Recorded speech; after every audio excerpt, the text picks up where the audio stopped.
You will own nothing and you'll be happy. That phrase was controversial when I first pointed it out to you. Oh, no, that's absolutely not true. None of this is true. Well, that is the true globalist agenda. And if you own nothing and I own nothing, but we rent, who owns what we rent? The people we now call the elites. They are the highest echelons of government bureaucracy. They're the elected officials, the CEOs and board members of global corporations, and big money financiers funding the entire operation.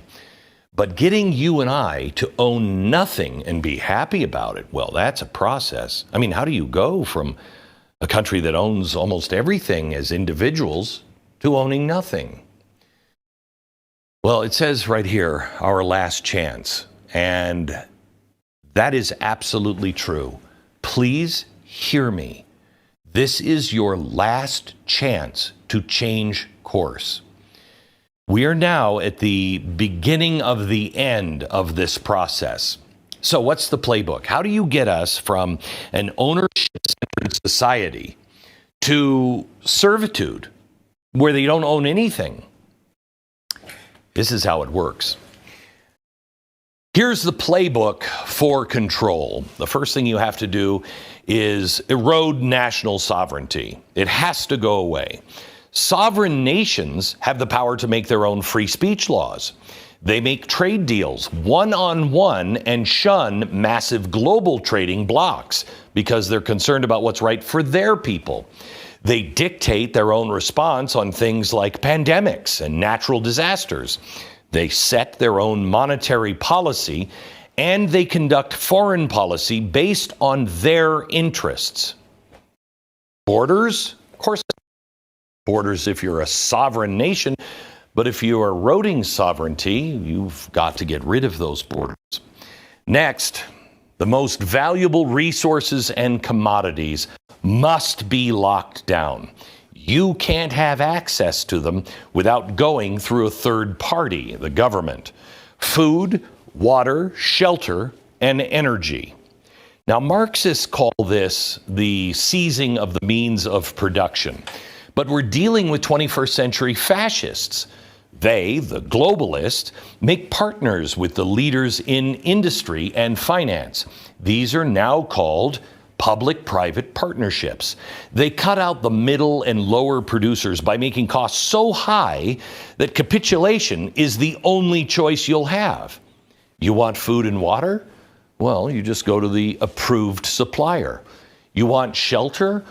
Well, there's plenty of landlords. Just go to the designated landlord. If you want power in your home or your car, deal with them. And the last one is money.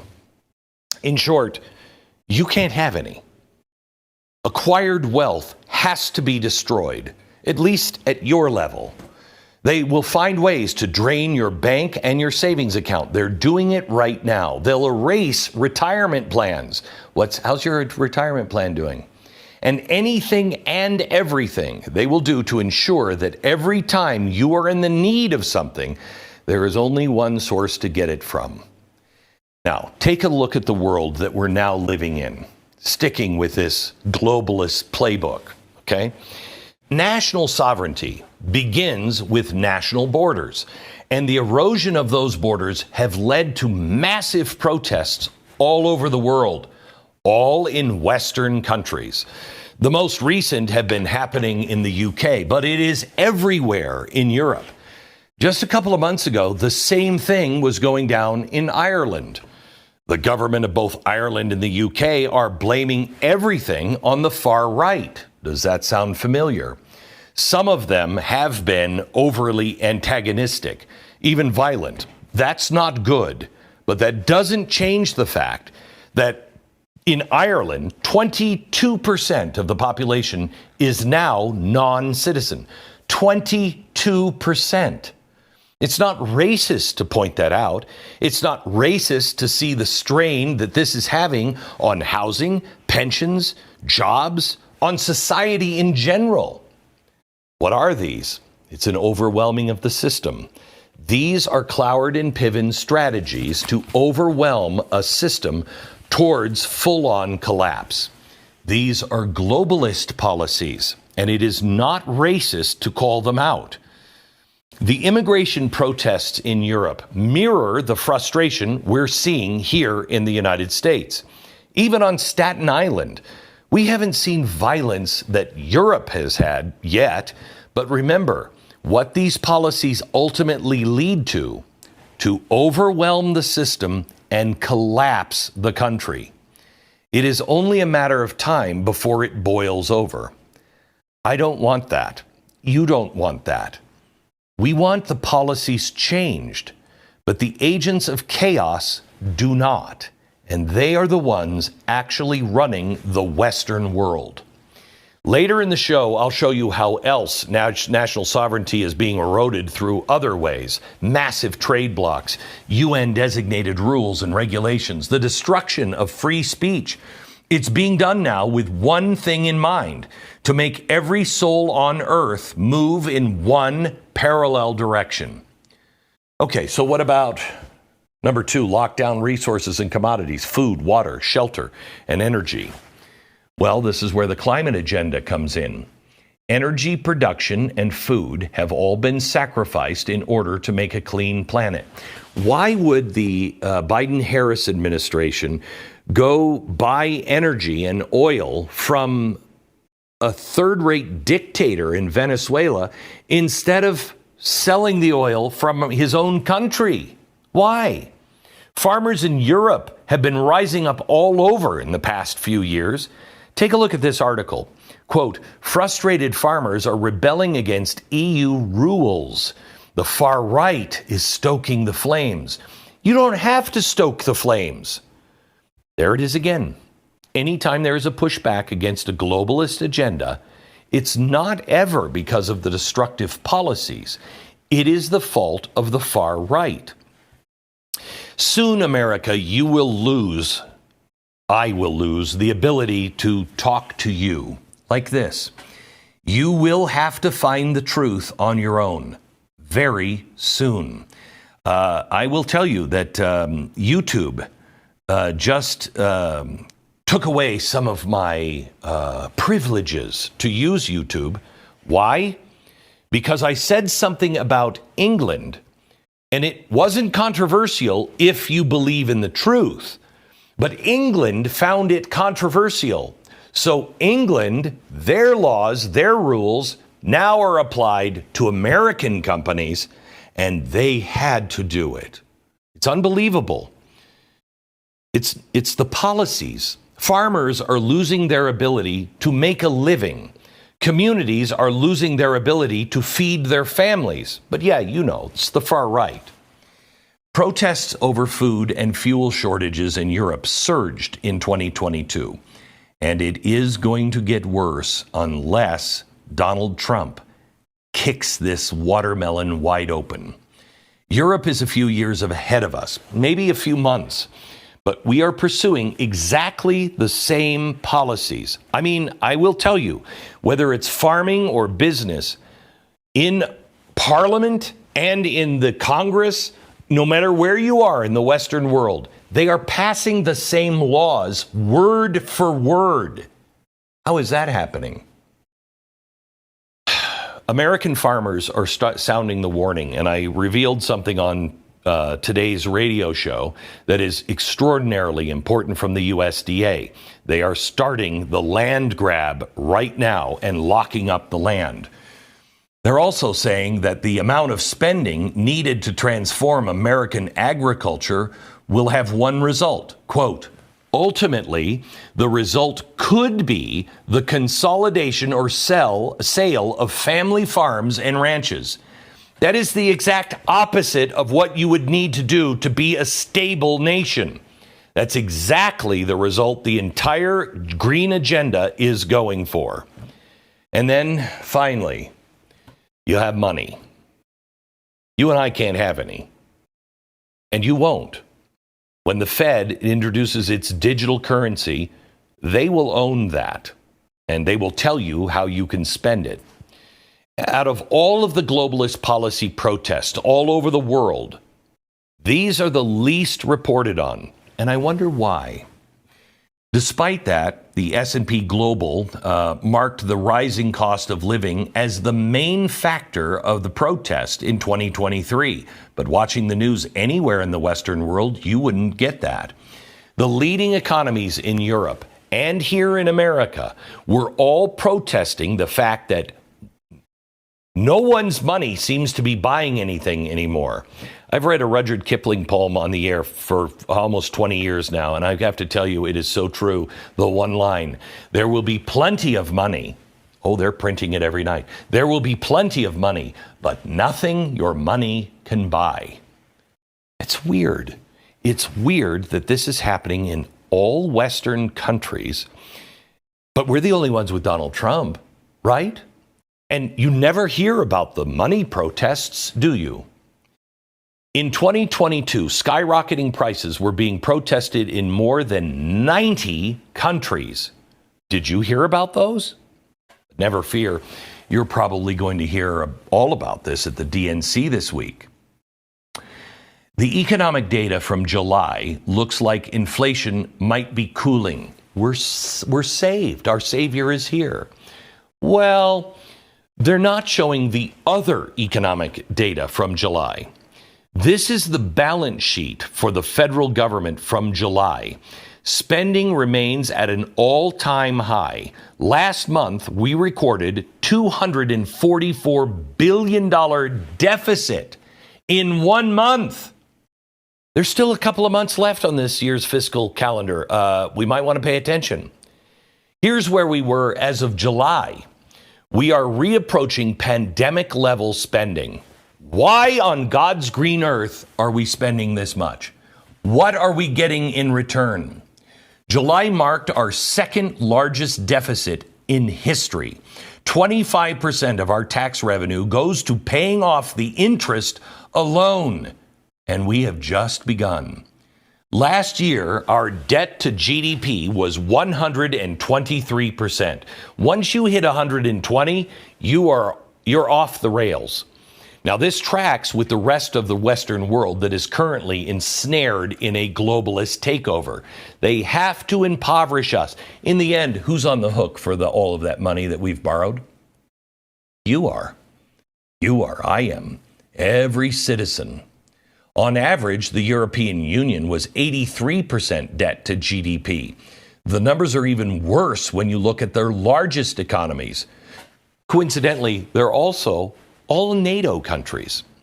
Greece is at 159. Italy is 137. France is better than us at 110. Spain, 108. Everything is collapsing, but in the Western world. Why? And if you can find this data, you got to know that the policymakers within the globalist cabal, they can find it too. So why are they still doing the same thing? Maybe because their agenda is different than yours. Collapse has been the playbook all along. Cloward and Piven would be proud. Another chalkboard when we come back in a minute.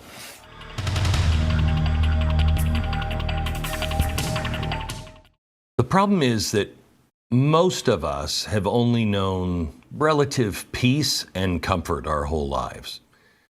And almost everyone, it seems, believes that it will always be like this because it's always been like this. But it has never been like this. We have it so great, but we're about to lose all of it. We've been on this road to global governance for a very long time, but they've had to overhaul it multiple times in massive ways. The biggest problem by far is how to make the private sector jive with the global institutions that want to call all of the shots. How do you do that? Well, guess what? They finally figured it out. But it has been a process over half a century in the making, and we are now in the end game. Global governance took a huge leap at the end of World War II through institutions like the United Nations. The UN, let me show you this. The UN really wanted control. They sought to govern global decision makings. They leveraged multiple partner organizations over the years. Do you remember my last chalkboard? The playbook for full control relies on these three things. What are they? Limiting national sovereignty, seizing the means of production on food, water, shelter, and energy, and full control of money and commerce. Okay. So in the 1940s, they came up with the UN.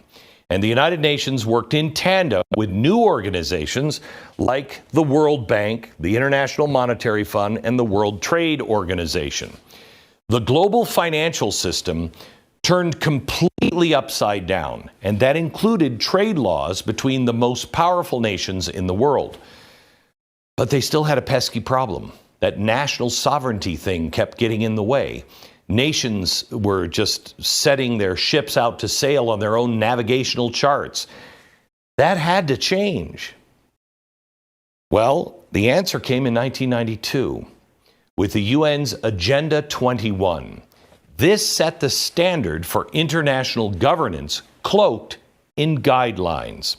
They were called the 17 Sustainable Development Goals. I have the full plan up right now at glennbeck.com. This plan covered everything, including how nations should handle poverty, business, the environment, education, housing, and health. This was the global government creep in every aspect of our societies all over the West. In 2015, it was clear that the world wasn't going to spin off its axis by 2021, and we had exposed much of this, and they didn't like the sunlight at the time. So the UN revised this plan and rebranded it from Agenda 21 to Agenda 2030. But it was all the same bureaucratic global bullcrap. It was nothing less than a full-on assault of national sovereignty. It now had half a century of influence from their main levers of power through the World Bank, the IMF, and the WTO. This time, it was being sold as a method to bring forth universal peace and larger freedom. Wow, that sounds great. One thing they didn't mention was the seizing of the means of production. Yeah, they didn't mention that thing. Controlling finance and trade, but peace and freedom, I mean, that is a pretty good sales pitch, I guess. But global government was smarter this time around. Agenda 21 failed in large part because it never addressed how to marry global institutions to private organizations. The only way to direct and seize the means of production was by somehow codifying the entire relationship. So the solution? It was this. In 2015, it was the Paris Accords. Do you remember when Donald Trump, when he pulled us out, they were adamant about this is the worst disaster everybody. And we all looked at the Paris Agreement. We're like, what is the big deal? The deal was, it was the bridge between the global institutions and big finance banks and the biggest corporations of the world. It was the bridge from the public sector to the private sector. Now they could become one. The directives mandated by Agenda 2030 had no teeth unless they were backed by money, both the promise of financial incentive and the threat of financial ruin if a company stepped out of line. Do you remember when they, for the very first time, all the businesses got together and they said, we're boycotting Russia? McDonald's said they're not going to boycott Russia. 4 days later, all of a sudden, they boycotted Russia. And they left behind every hamburger patty and every, clown and every neon sign that was in Russia. They walked away from it. Is McDonald's that righteous? See, secret meetings were held at the Paris Accord that included some of the largest financial juggernauts all over the globe. An enforcement plan was drafted called the Partnership for Carbon Accounting Financials. Wow, that's the P, Partnership for Carbon Financials. Okay? This was the blueprint to give. What we now know is things like DEI and ESG.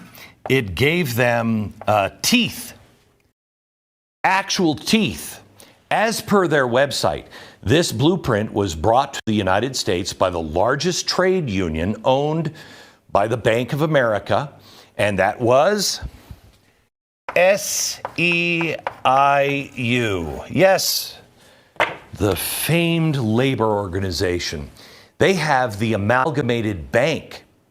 Now, through this new financial bargain, there was now a link from global institutions directly to banks and then to corporations. That's the teeth. The bridge was facilitated by a private organization that had been active for a very, very long time. I can't believe I'm actually going to the Bilderberg Group, but I am. There's not a whole lot that is actually public about what they do, but we do know that they were the WEF, the World Economic Forum, for 2 decades before. Okay, they were not too far behind the UN in being founded right after the World War II. And they operated and still do very similarly to the WEF, but a little more secret. Their attendees meet every year and include the most powerful people in finance, politics, and business. I also will have this at glennbeck.com. Now, this is a list of the Bilderberg attendees at their annual meeting last year. It's almost the exact attendee list at the annual World Economic Forum. And there are the other group that has now been married to global governance institutions, the WEF, this group, all married on the bridge of the Paris Accord of 2015. This is the evolution of global government. It is also how the UN plans, like Agenda 21 and Agenda 2030, become actionable. In fact, they become codified. You have to do it or you're punished. It's how corporations like Harley-Davidson are now facing a boycott by their angry fan base for mysteriously turning their company woke. It's all been part of the plan. It's why Coke has betrayed its own values and country. It's why all of them have. This entire structure, this is what's transforming our nation, but it's nations all over the world. They are pulling the strings.